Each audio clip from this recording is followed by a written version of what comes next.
Hello students, welcome to gaining knowledge. So आज की class में हम इस चैप्टर का लास्ट टॉपिक डिस्कस करेंगे, डिफॉरेस्टेशन। अब डिफॉरेस्टेशन क्या होता है? ह्यूमन एक्टिविटीज़ की वजह से जो फॉरेस्ट को काटा जा रहा है और उनको फिर एक नॉन फॉरेस्ट एरिया में कन्वर्ट कर रहे हैं, उसको हम क्या बोलेंगे? डिफॉरेस्टेशन। तो अगर हम बात करें ट्रॉपिकल एरियाज़ की, तो यहाँ पर लगभग 40% जो फॉरेस्ट कवर है वो लॉस्ट हो चुका है। 40% फॉरेस्ट कवर यहाँ पे लॉस्ट हो चुका है और टेम्परेट रीजन में सिर्फ 1%।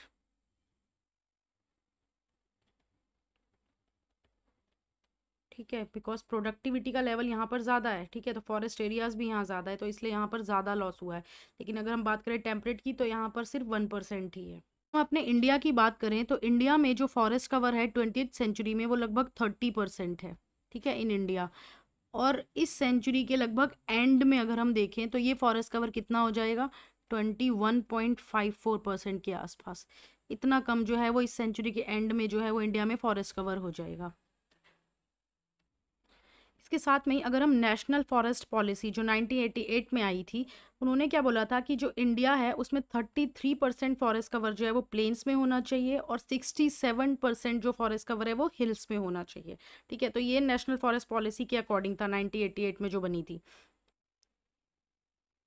तो अब हम बात करेंगे रीजन्स ऑफ डिफॉरेस्टेशन की। तो डिफॉरेस्टेशन का जो सबसे बड़ा और मेजर रीजन है वो क्या है? एग्रीकल्चर लैंड में उसको कन्वर्ट किया जा रहा है। ठीक है, तो ये एक मेजर रीजन है। इसके साथ में ट्रीज से हमें टिम्बर मिलता है, फायरवुड मिलता है, कैटल रैंचिंग हम करवाते हैं यानी पशुपालन वगैरह करवाते हैं, इस वजह से जो है वो डिफॉरेस्टेशन किया जा रहा है। उसके साथ में स्लैश एंड बर्न एग्रीकल्चर जो है, यानी जिसको हम बोलते हैं जूम कल्टीवेशन। ठीक है, इसको हम आगे डिस्कस करेंगे। तो जूम कल्टीवेशन में क्या होगा कि फार्मर्स क्या करेंगे, जो फॉरेस्ट होगा उसको कट करते चले जाएंगे। ठीक है, यानी जितने भी ट्रीज होंगे उस फॉरेस्ट में उनको कट कर दिया जाएगा। फिर कट करने के बाद उस लैंड को वो बर्न कर देंगे। बर्निंग के बाद क्या होगा, जो वहां पे जो प्लांट रिमेन्स बचेंगे उससे जो ऐश निकलेगी उसको एज अ फर्टिलाइजर यूज कर लिया जाएगा। फिर उसके बाद उस लैंड में फार्मिंग और ग्रेजिंग ये करवाई जाएगी और लास्ट में उस लैंड को वो रिकवरी के लिए छोड़ देंगे।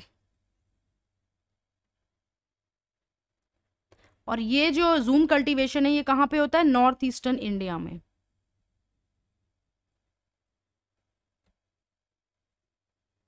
तो स्टार्टिंग में जब जूम कल्टीवेशन किया गया था तो रिकवरी टाइम काफ़ी ज़्यादा दिया जाता था। ठीक है, लेकिन क्या हुआ कि जैसे जैसे पॉपुलेशन बढ़ने लग गई वैसे वैसे जो था वो कल्टीवेशन उतना ज़्यादा होने लग गया और रिकवरी टाइम कम हो गया, जिसकी वजह से क्या हुआ? डिफॉरेस्टेशन। ठीक है, तो इस तरह से जूम कल्टीवेशन जो था वो क्या करने लग गया? डिफॉरेस्टेशन करवाने लग गया। सो अब हम डिस्कस करेंगे इफेक्ट्स ऑफ डिफॉरेस्टेशन। अब डिफॉरेस्टेशन की वजह से क्या होगा? प्लांट्स को हम काटेंगे तो क्या होगा? उनके पास जितनी भी कार्बन डाइऑक्साइड है उनके कटने से सारी की सारी कहाँ चले जाएगी? एटमॉस्फेयर में चली जाएगी। इस वजह से क्या होगा? एटमॉस्फेयर में कार्बन डाइऑक्साइड की कंसंट्रेशन जो है वो बढ़ती चली जाएगी। इसके साथ में और क्या हो सकता है? बायोडाइवर्सिटी का लॉस हो सकता है। डिफॉरेस्टेशन होगा उसकी वजह से बहुत सारे प्लांट्स की स्पीशीज खत्म हो जाएंगी और उन प्लांट्स पे जो और दूसरे ऑर्गेनिज्म डिपेंड करेंगे वो भी फिर खत्म होते चले जाएंगे। तो इस तरह से बायोडाइवर्सिटी लॉस हो जाएगी। और क्या होगा? हाइड्रोलॉजिकल साइकिल डिस्टर्ब हो जाएगा, सॉइल इरोजन हो जाएगी और जिसकी वजह से फिर डेजर्टिफिकेशन भी हो जाएंगी एक्सट्रीम केसेस में। इसको हम थोड़ा सा समझ लेते हैं। मान लो सॉइल है, ठीक है, सॉइल प्रेजेंट है और हमारे पास पे ये ट्रीज प्रेजेंट है। ठीक है, और उसकी रूट्स इस सॉइल में प्रेजेंट है। तो इस तरह से क्या है, सॉइल में बहुत सारे प्लांट्स हैं। ठीक है, सॉइल के अंदर बहुत सारे प्लांट्स के रूट्स प्रेजेंट होते हैं। ठीक है, तो अब क्या होगा कि हाइड्रोलॉजिकल साइकिल कैसे डिस्टर्ब होगा? अब ट्रीज नहीं है, ये ट्रीज को हमने काट दिया। ठीक है, जब हम ट्रीज को काटेंगे तो उनके रूट्स हट गए। रूट हट गए तो क्या होगा? सॉइल इरोजन हो जाएगा, है ना? सॉइल इरोजन होने लग जाएगा। ठीक है, तो फिर क्या होगा? वाटर साइकिल कैसे हो पाएगा? यानी जो ट्रीज क्या कर रहे थे, इन रूट्स में सॉइल के थ्रू वाटर को अब्जॉर्ब कर रहे थे, फिर वो वाटर ऊपर पहुंचते पहुंचते क्या करवा रहा था, ट्रांसपिरेशन करवा रहा था। लेकिन अब सॉइल इरोजन हो जाएगा जब प्लांट्स नहीं होंगे, तो वाटर कहाँ जाएगा? यानी पूरी तरह से क्या हो जाएगा, hydrological cycle, water cycle disturb हो जाएगा, सॉइल इरोजन हो जाएगा, और जहाँ सॉइल इरोड हो गई तो वहां पे वो लैंड कैसी हो जाएगी, डेजर्ट टाइप में, यानी डेजर्टिफिकेशन भी हो जाएगा। तो फिर हम क्या सोल्यूशन कर सकते हैं, रिफॉरेस्टेशन, यानी हम उस फॉरेस्ट को दोबारा से रीस्टोर कर सकते हैं। और ये प्रोसेस कैसा, एक नेचुरल प्रोसेस है, ठीक है। लेकिन क्या है, हम इस प्रोसेस को फास्ट कर सकते हैं ज़्यादा से ज़्यादा वहाँ पे प्लांट लगा के, तो जिससे क्या होगा, रिफॉरेस्टेशन फास्ट हो जाएगा। तो हम पढ़ेंगे case study for conservation of forest. तो 1731 की बात है, राजस्थान के जोधपुर में वहाँ एक जो किंग रहते थे, उन्होंने अपने मिनिस्टर्स को बोला कि उनको एक नया पैलेस बनाना है, इसके लिए वुड का अरेंजमेंट करो। तो जो मिनिस्टर्स थे वो एक विलेज के पास में जो फॉरेस्ट था वहाँ पे ट्रीज काटने के लिए चले गए, जहाँ पे बिश्नोई कम्युनिटी रहती थी। अब ये जो बिश्नोई कम्युनिटी के लोग थे, ये नेचर लविंग कम्युनिटी थी, ये नेचर के साथ बहुत ही पीसफुल तरीके से रहते थे। तो इन्होंने क्या कहा, जो किंग को बोल दिया कि हम आपको ट्रीज नहीं काटने देंगे। इन्हीं में से एक वुमेन जिनका नाम था अमृता देवी, इन्होंने बहुत बड़ी बहादुरी का काम किया। इन्होंने बोल दिया कि अगर आपको पेड़ों को काटना है तो पहले मुझे काटना पड़ेगा। लेकिन जो मिनिस्टर्स वगैरह थे किंग के, उन्होंने उनकी बात नहीं सुनी और इस तरह से उनको भी काट दिया और ट्रीज को भी काट दिया। तो इस तरह से ट्रीज को बचाने के लिए उन्होंने अपनी लाइफ का सेक्रीफाइस कर दिया। इस तरह से बहुत सारे मेंबर्स जो इस कम्युनिटी में थे, जैसे और भी 100 लोग के आसपास, जो अमृता देवी की जो बेटियां थी, उन सभी ने जो थी वो अपनी लाइफ का सेक्रीफाइस कर दिया ट्रीज को सेव करने के लिए। तो अब नेचर को प्रोटेक्ट करने के लिए जो लोग एक्स्ट्रा ऑर्डिनरी एफर्ट्स लगाते हैं, एक्स्ट्रा डेडिकेशन शो करते हैं, उन सभी लोगों के लिए हमारी जो इंडिया की गवर्नमेंट है, उन्होंने एक अवार्ड इंस्टीट्यूट किया है जिसका नाम है Amrita Devi Bishnoi wildlife protection award. ये अवार्ड इन सभी लोगों को दिया जाता है जो नेचर के लिए अपना एक्स्ट्रा ऑर्डिनरी करेज शो करते हैं, जो नेचर को प्रोटेक्शन करने के लिए अपनी जो लाइफ है वो तक सेक्रीफाइस कर देते हैं। तो इसी तरह से चिपकू मूवमेंट का केस भी है। ये गढ़वाल हिमालयास की बात है, जो 1974 की बात है, जहाँ पे जो लोकल वुमेन्स थी उन्होंने बहुत ज़्यादा एक्स्ट्रा करेज दिखाया ट्रीज़ को प्रोटेक्ट करने के लिए। उन्होंने ट्रीज़ को हक कर लिया जाके, और इस तरह से उन्होंने बहुत सारे ट्रीज़ को प्रोटेक्ट करने की कोशिश करी। तो ये जो चिपकू मूवमेंट था, इसको भी पूरे वर्ल्ड में बहुत ज़्यादा लाइक किया गया, ठीक है। तो इस तरह से नेचर को प्रोटेक्ट करने के लिए अलग अलग कम्युनिटीज़ ने अपने अपने एफर्ट्स लगाए।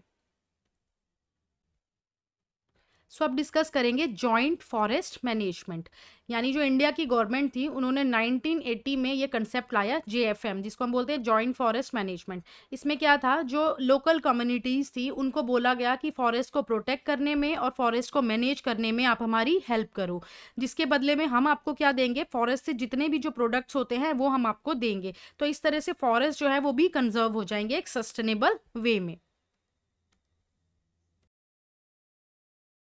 तो अब हम बात करेंगे कि अगर हम रिसोर्सिस को प्रॉपरली मेंटेन नहीं करेंगे, उनको सही तरीके से यूज़ नहीं करेंगे, तो वो रिसोर्सेज हो जाएंगे डिग्रेड, ठीक है। जिसमें हम सबसे पहले पढ़ने वाले हैं सॉइल इरोजन एंड डेजर्टिफिकेशन। अब ह्यूमन एक्टिविटीज़ होती हैं जैसे कि ओवर कल्टीवेशन। अगर एक कोई लैंड है, वहाँ पे हम लगातार कोई ना कोई क्रॉप जो है वो लगाए जा रहे हैं 6 महीने में, हर एक साल के अंदर, तो फिर उस लैंड के अंदर जो सॉइल होगी उसकी जो कैपेबिलिटी है वो ख़त्म हो जाएगी, क्योंकि उसके अंदर से सारे न्यूट्रिएंट्स ख़त्म हो जाएंगे। तो ये चीज़ हो जाएगी ओवर कल्टीवेशन से। इसी तरह से अनरिस्ट्रिक्टेड ग्रेजिंग हो जाएगी, तो भी क्या होगा, सॉइल इरोजन और डेजर्टिफिकेशन हो सकता है। यानी कि अगर हम ग्रेजिंग के जो है वो रूल्स जो है वो एक टाइम जो है वो हम नहीं लगाएंगे, ठीक है, तो उसकी वजह से क्या होगा, सॉइल इरोजन डेजर्टिफिकेशन हो जाएगा। डिफॉरेस्टेशन जो हम ऑलरेडी पढ़ चुके हैं कि कैसे डिफॉरेस्टेशन की वजह से सॉइल इरोड होती है और फिर उसके बाद में जो लैंड है वो डेजर्ट में कन्वर्ट हो जाती है। और लास्ट में क्या है यहाँ पे, पुअर इरिगेशन प्रैक्टिसेस, जैसे कि सॉइल को जितना वाटर चाहिए, जितने न्यूट्रिएंट्स चाहिए, जितने मिनरल्स चाहिए, वो अगर उसको प्रॉपर अमाउंट में नहीं मिलेंगे, ठीक है, उसको टाइमली वो चीज़ें नहीं दी जाएंगी, तो फिर क्या होने लग जाएगा, वो जो सॉइल है वो फर्टाइल नहीं होगी, जो होनी चाहिए वो नहीं होगी, ठीक है। यानी फिर उस जो लैंड होगी उस लैंड में एरिड पैचेस क्रिएट हो जाएंगे, यानी एकदम ड्राई पैचेस वहाँ पे बनने लग जाएंगे, और इस तरह से वो वाली जो लैंड होगी वो डेजर्ट में कन्वर्ट हो जाएगी, ठीक है। तो इस तरह से क्या हमने देखा कि अगर हम रिसोर्सेज का प्रॉपर यूटिलाइज नहीं करेंगे, उसको प्रॉपरली मेंटेन नहीं करेंगे, तो वो रिसोर्सेज डिग्रेड होना स्टार्ट हो जाएंगे। सो डिग्रेडेशन के अंदर जो हम सेकंड पॉइंट डिस्कस करेंगे वो है water logging and soil salinity. यानी कि अगर हम पानी को प्रॉपरली ड्रेन नहीं करते हैं, वाटर को प्रॉपरली ड्रेन नहीं करते और उसके अंदर फिर हम इरिगेशन भी कर देते हैं साथ में, तब उस केस में सॉइल के अंदर हो जाती है वाटर लॉगिंग। यानी सॉइल में जो वाटर होगा वो वहीं रुक जाएगा, सॉइल में अब्जॉर्ब नहीं होगा, वो वहीं एक जगह इकट्ठा हो जाएगा। इसको हम बोलते हैं वाटर लॉगिंग। यानी जब वाटर लॉगिंग होगी तो सॉइल सैलिनिटी अपने आप हो जाएगी। यानी कि जिस सॉइल से जो सॉल्ट होगा वो निकल कर उसके सरफेस पे आ जाएगा। यानी कि जब वाटर लॉगिंग हो जाएगी तो सबसे पहले क्या होगा, सॉल्ट जो है वो सॉइल के सरफेस पे आ जाएगा। Salt at soil surface. ठीक है, पहली चीज तो ये हो जाएगी। सेकंड चीज क्या होगी, जो रूट्स होंगी उसके ऊपर सॉल्ट कलेक्ट हो जाएगा, यानी कलेक्ट एट रूट्स। तीसरा क्या होगा, जब रूट्स के ऊपर सॉल्ट कलेक्ट हो गया तो प्लांट की ग्रोथ कैसे होगी, तो इस तरह से वो क्रॉप्स को भी अफेक्ट करेगा। तो इस तरह से डिग्रेडेशन में हमने कौन कौन से पॉइंट्स देख लिए, एक तो सॉइल इरोजन एंड डेजर्टिफिकेशन और दूसरा water logging and soil salinity. तो स्टूडेंट्स, आपका ये environmental issue chapter number 16 complete होता है। इसके साथ में इकोलॉजी के जो चारों यूनिट है वो भी कंप्लीट होते हैं। अगर आपको वीडियो पसंद आए तो लाइक शेयर सब्सक्राइब जरूर करें। Thank you for watching.